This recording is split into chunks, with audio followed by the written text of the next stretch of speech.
Hi. So நான் வந்து ஒர்க்கிலேருந்து இப்போது ரிட்டன் போயிட்டுருக்கேன் வீட்டுக்கு. ஸோ பஸ் ஸ்டாப்க்கு வந்தாச்சு. இங்கே வந்து பஸ் ஸ்டாப் வந்து பார்த்திங்க அப்படின்னா உங்களுக்கு தெரிஞ்சுக்கிட்டே இருக்கும் எத்தனை மணிக்கு எந்த பஸ் வரப்போகுது அப்படிங்கிறது வந்து டிஸ்பிளேயில் உங்களுக்கு வந்து வந்துகிட்டே இருக்கும். இதை பார்த்து இத்தனை மணிக்கு இந்த பஸ் வருது, இந்த பஸ் பிடிச்சி ஏறி போய்க்கலாம் அப்படின்ட்டு நம்ம வந்து சூப்பராக கிளம்பி போயிடலாம். அப் டு டேட்டாக இருக்கும். அப்படி டிலே ஆச்சுனாலும் கூட டிலே அப்படிங்கிறத காமிக்கும். நெதர்லாண்ட்ஸ்லேயும் நம்ம ஊர் மாதிரி தான். பஸ் வந்தால் கை காமிச்சா தான் பஸ் ஸ்டாப்பில் பஸ் நிறுத்துவாங்க. இல்லை இறங்குறக்கு அங்கே ஆள் இல்லை அப்படின்னா விட்றா வண்டியை அப்படின்ட்டு டிரைவர் அவர் பாட்டுக்கு போயிடுவார். இங்கே இருக்கிற ஒரு பெரிய ஒரு பஸ் ஸ்டாப் இது. இங்கேருந்து நம்ம பஸ் பிடிச்சி போகிறதுக்கு போகணும். எங்கே போகணும் அப்படின்னு பார்த்து போய் இறங்கணும். என்னோடய பஸ் வந்துருச்சு, நான் போகிறேன். டீ போட்டு கொடுப்பா ப்ளீஸ். டீ போட்டு கொடுப்பா. ஹேர் கட் எல்லாம் பண்ணிட்டு வந்தியா? நான் பிக்கப்புக்கே வரல நீ. எவ்வளோ குயிக்காக வந்துட்டப்பா? ஆமாம், வித்தின் ஹாஃப் அன் ஹவரில் வந்துட்டேன். ஹாஃப் அன் ஹவரா? ஆமாம், 15 மினிட்ஸ் வந்துட்டு நீ. ஹாஃப் அன் எவ்வளோ நேரமாக நான் இங்கேருந்து கிளம்புறேன் தெரியுமா? இங்கேருந்து 15-20 மினிட்ஸ்க்கு முன்னாடி கிளம்பி அங்கேருந்து கூட்டிகிட்டு அங்கே போய் வெயிட் பண்ணி உனக்காக மறுபடியும் அங்கேருந்து கூட்டிகிட்டு வந்து எவ்வளோ டைம் வேஸ்ட், எவ்வளோ பெட்ரோல் வேஸ்ட்டு. சரி, கிளாஸ் இருக்கு, எனக்கு டீ தரையா?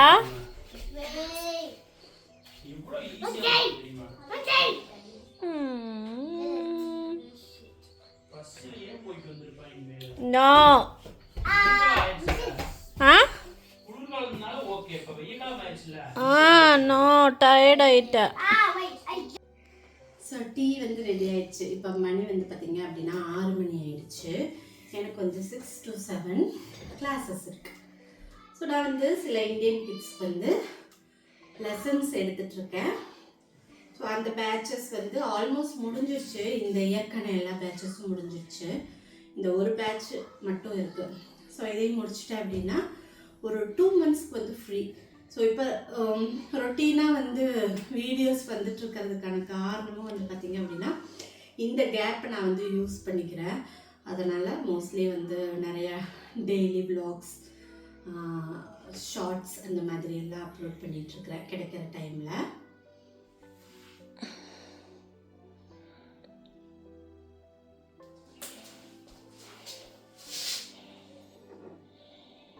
நான் ஆல்ரெடி வீடியோவில் சொல்லியிருக்கேன், இந்த டச்சு ஸ்டயர்ஸ் எல்லாம் ரொம்ப கவனமாக நம்ம கீழே இறங்கணும். கிளாஸ் முடிச்சுட்டு நான் கீழே இறங்குறப்ப கையில் மொபைல், காஃபி கப்புன்னு சொல்லி நிறையா இருக்குது. அதனால் அப்படி பார்த்து மெதுவாக கீழே இறங்கிட்டுருக்கேன். கொஞ்சம் சறுக்குச்சுனாலும் அவ்வளோதான் அப்படிங்கிற மாதிரி.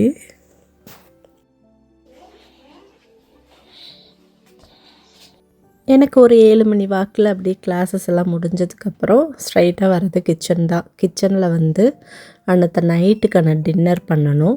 இன்றைக்கி எனக்கு எக்ஸ்ட்ராவாக ஒரு வேலை இருந்துச்சு, இந்த மாவாட்டுற வேலை. எப்போவுமே ஒரு விஷயம் எனக்கு தோன்றது என்ன அப்படின்னா, priorities matter. As a family உமனாக நம்மளுடைய ப்ரியாரிட்டிஸ் என்னவாக இருக்கும்? ஹஸ்பண்டோட கேரியர் கரெக்டாக இருக்கணும், குழந்தைகளுக்கு சரியானதை சாப்பிட கொடுக்கணும், அவங்களுடைய ஹெல்த்தை மெயின்டைன் பண்ணணும், வீட்டை நல்லா மெயின்டைன் பண்ணணும், இன்லாஸை நல்லா சாட்டிஸ்ஃபை பண்ணணும். இந்த மாதிரி தான் வந்து பெரும்பாலான பெண்களுக்கு வந்து ப்ரியாரிட்டிஸ் இருக்குது. ஆனால் இதில் நம்மளுடைய ஹெல்த் கேர் எங்கே போச்சு? நம்மளுடைய செல்ஃப் கேர் எங்கே போச்சு? நம்மளுடைய மீ டைம் எங்கே போச்சு? தெரியல. ஃபேமிலிக்குள்ளே காணாமல் போயிடுச்சு.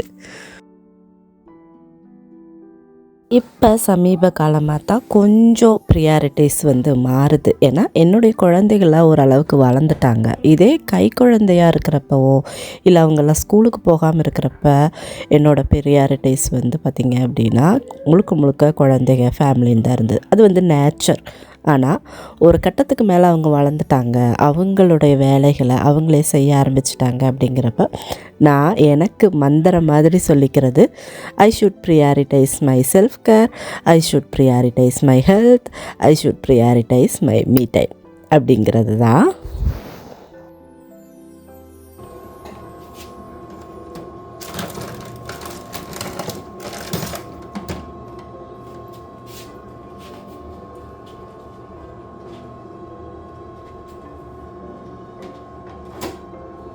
என்னோடய மென்டல் ஹெல்த்துக்கு ரொம்ப ஹெல்ப்ஃபுல்லாக இருந்தது. நான் எப்போவுமே கொஞ்சம் ஆக்டிவாக இருக்கிறது தான். So work, part time job, classes, அதுக்கப்புறம் வந்து பார்த்திங்க அப்படின்னா வீடு க்ளீனிங், குழந்தைங்க, ஸ்டடீஸு அப்படின்னு போயிட்டுருக்கிறது. இப்போ ரீசெண்டாக வந்து பார்த்திங்க அப்படின்னா ஜிம்மு ஜாயின் பண்ணியிருக்கிறேன். அதுக்காக வெயிட் லாஸ் இதெல்லாம் என்கிட்ட கேட்டுறாதீங்க. நான் வந்து ஸ்லோவாக தான் அதை மூவ் பண்ண போகிறேன். எதையுமே வந்து நான் புஷ் பண்ணிக்க போகிறது கிடையாது. என்னோடய லைஃப் ஸ்டைலில் வந்து அதை வந்து அப்படியே இன்க்ளூட் பண்ணியிருக்கேன். ஆனால் நிறைய தடவை நான் கிவ் அப் பண்ணியிருக்கிறேன் வெயிட் லாஸில். ஆனால் இந்த முறை எப்படி போகணும் எனக்கு தெரியல. வீக்லி ட்வைஸ் அப்படின்னு சொல்லி போயிட்டுருக்கேன்.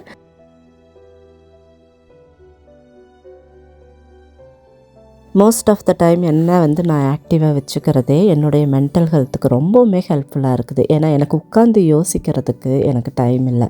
யாராவது என்ன எதாவது பேசிட்டாங்கன்னாவோ எதாவது சொல்லிட்டாங்கன்னாவோ எனக்கு அதை உட்காந்து இப்படி ஆயிடுச்சு அப்படின்னு சொல்லி யோசிக்க டைம் எனக்கு இருக்கிறதில்ல. அதனாலேயே வந்து என்னுடைய நிறையா விஷயங்கள் வந்து என்னோடய மூளையை போட்டு குடையாமல் அப்படியே தள்ளியே வச்சு நான் பார்த்துக்கிறேன். ஏன்னா எனக்கு நிறைய வேலை இருக்குது அப்படிங்கிற மாதிரி. இந்த விஷயத்தில் கொஞ்சம் கேர்ஃபுல்லாகவும் இருக்கணும். நம்ம ஆக்டிவாக இருக்கணும் அப்படிங்கிறதுக்காக எல்லாத்தையும் இழுத்து போட்டுட்டு செய்கிறதுக்கும் அவசியம் இல்லை. ஃபேமிலியில் ஒரு சப்போர்ட் சிஸ்டம் அப்படிங்கிறத நம்ம தான் உருவாக்கிக்கணும். சின்ன சின்ன வேலைகளை ஹஸ்பண்ட் செய்கிறதும் குழந்தைங்க செய்கிறதும் நம்மளுக்கு ரொம்பவுமே ஹெல்ப்ஃபுல்லாக இருக்கும்.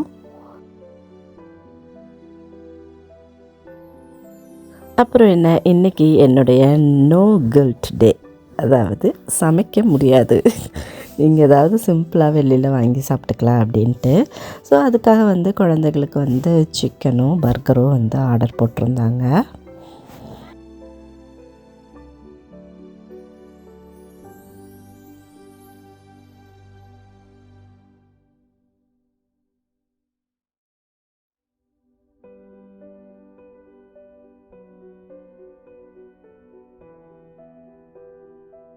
வெண்பாவினுடைய டச்சு ஸ்கூல் வந்து டிஜிட்டல் லேர்னிங் தான். அவளுக்காக இந்த மாதிரி ஒரு சின்னதாக லேப்டாப் கொடுத்துருவாங்க. ஸோ அதில் தான் ஹோம் ஒர்க், எல்லா ஒர்க்குமே அதில் தான் வெண்பா பண்ணிகிட்ருப்பா.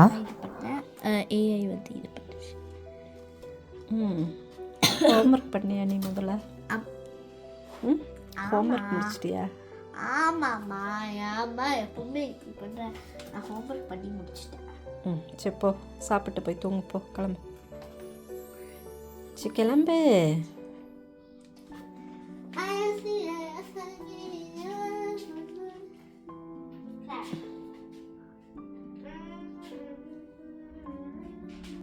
கம்மிங் வீக் இந்த இயர்க்கான சீட்டோ டெஸ்ட் வந்து வெண்பாவுக்கு நடக்க இருக்குது. அதுக்கான ப்ரிப்பரேஷனுக்கு வந்து ஸ்கூலும் ஹெல்ப் பண்ணிகிட்டு இருக்காங்க.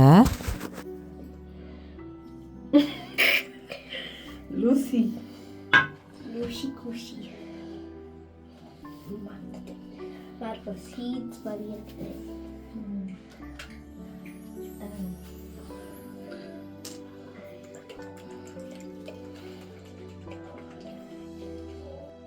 ஆஃப்டர் கோவிடுக்கு அப்புறம் எத்தனை பேர்த்துக்கு ஹேர் ஃபால் பிரச்சனை இருந்துச்சு? எனக்கெல்லாம் எக்கச்சக்கம் ஹேர் ஃபால் ஆகுது அப்படிங்கிறத நான் பார்த்துக்கிட்டே தான் இருந்தேன் ஒழிய அதுக்கான ட்ரீட்மெண்ட் எடுத்துக்கணும், கேர் எடுத்துக்கணும் அப்படின்ட்டு நான் எதுவுமே பண்ணலை.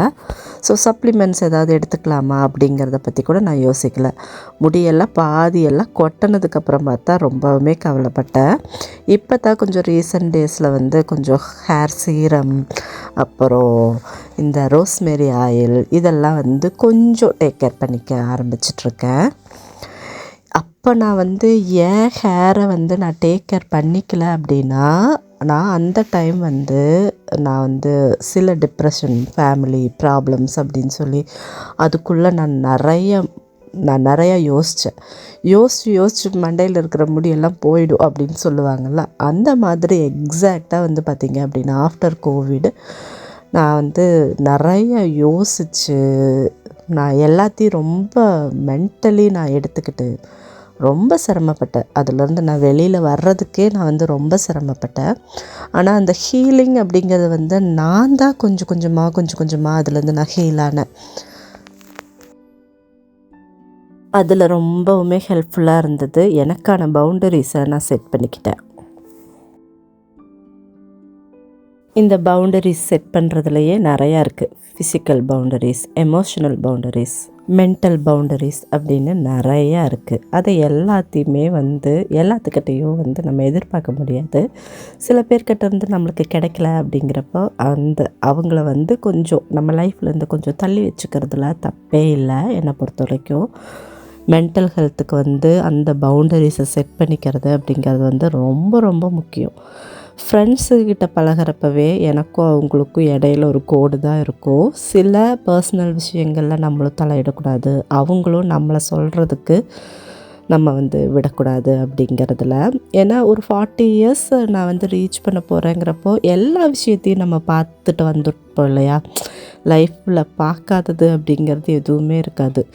எத்தனையோ எமோஷ்னல் ப்ராப்ளம்ஸ், எத்தனையோ மென்டல் ப்ராப்ளம்ஸ் அத்தனையும் பார்த்துட்டு வந்திருப்போம்.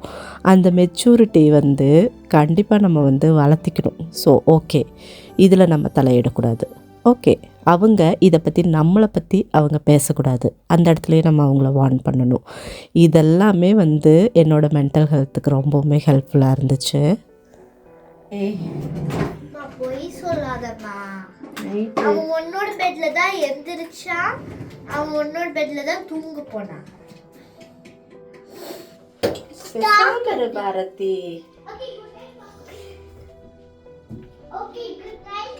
நிஜமாகவே ரெட்டினால் வந்து ஒரு மேஜிக் தான். முன்னையெல்லாம் அப்படி நிறையா தழும்புகள் இருக்கும் முகப்பரு வந்ததுனால. ஸோ அதனால் கான்ஃபிடென்ட்டெல்லாம் எனக்கு எப்போவுமே கம்மியானது கிடையாது.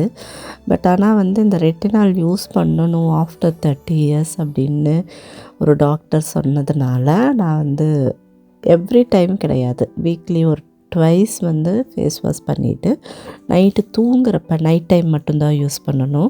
ஸோ நைட்டு தூங்குறப்ப ரெட்டினால் போட்டுட்டு லைட்டாக ஒரு மசாஜ் பண்ணிவிட்டு நான் படுத்து தூங்கிடுவேன்.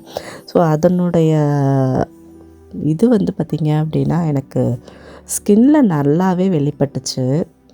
ரொம்பவுமே ஒரு மாதிரி வந்து தழும்பெல்லாம் கொஞ்சம் மறையிற மாதிரி இருந்துச்சு. ரொம்பவுமே நல்லா இருந்துச்சு. ஐ லவ் யூ எல்லாம் அப்புறம் இருக்கட்டும், நீ முதல்ல உன் பெட்டுக்கு போ ப்ளீஸ் இன்பா. சரி, நீ தூங்கினதுக்கப்புறம் அப்பா கொண்டு போய் உன்னை பெட்டில் போட்டுருவாங்க. ஓகே ஓகேவா? Good night Bharathi. நோ, பேசாமல் தூங்கு. Good night. ஹோப் இந்த வீடியோவை என்ஜாய் பண்ணியிருப்பீங்கன்னு நினைக்கிறேன். இந்த வீடியோ இதோட முடியுது. உங்களை மீண்டும் மற்றொரு வீடியோவில் சந்திக்கும் வரை திஸ் இஸ் சுபா ஃப்ரம் சுபாஸ் ஹோம் டைரி. டாடா.